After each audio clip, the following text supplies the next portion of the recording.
അത്യുന്നതന്റെ മറവിൽ വസിക്കുകയും സർവശക്തന്റെ നിഴൽ കീഴിൽ പാർക്കുകയും ചെയ്യുന്നവൻ.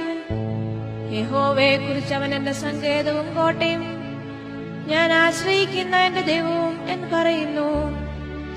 അവൻ നിന്നെ വേട്ടക്കാരന്റെ കണിയിൽ നിന്നും നാശകരമായ മഹാമാരിയിൽ നിന്നും വിടുവിക്കും. തന്റെ തൂവലുകൾ കൊണ്ട് അവൻ നിന്നെ മറയ്ക്കും. അവന്റെ ചിറകിൻ കീഴിൽ നീ ശരണം പ്രാപിക്കും. അവന്റെ വിശ്വസ്തത നിനക്ക് പരിചയം പലകയുമാകുന്നു. രാത്രിയിലെ ഭയത്തെയും പകൽ പറക്കുന്ന അസ്ത്രത്തെയും ഇരുട്ടിൽ സഞ്ചരിക്കുന്ന മഹാമാരിയെയും ഉച്ചയ്ക്ക് നശിപ്പിക്കുന്ന സംഹാരത്തെയും നിനക്ക് പേടിപ്പാനില്ല. നിന്റെ വശത്ത് 1000 പേരും നിന്റെ വലതുവശത്ത് 10,000 പേരും വീഴും, എങ്കിലും അത് നിന്നോടടുത്ത് വരികയില്ല. നിന്റെ കണ്ണുകൊണ്ട് തന്നെ നീ നോക്കി ദുഷ്ടന്മാർക്ക് വരുന്ന പ്രതിഫലം കാണും. യഹോവേ, നീ എന്റെ സങ്കേതമാകുന്നു.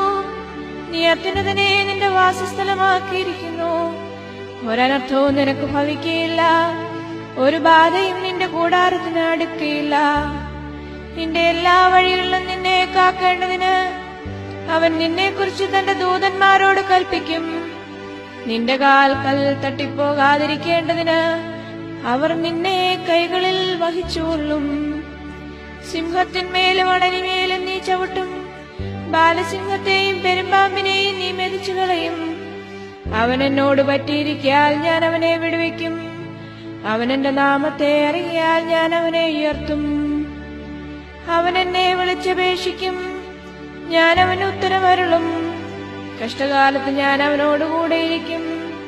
ഞാൻ അവനെ വിടുവിച്ച് മഹത്വപ്പെടുത്തും. ദീർഘായുസ് കൊണ്ട് ഞാൻ അവന് തൃപ്തി വരുത്തും. എന്റെ രക്ഷയെ അവന് കാണിച്ചു കൊടുക്കും.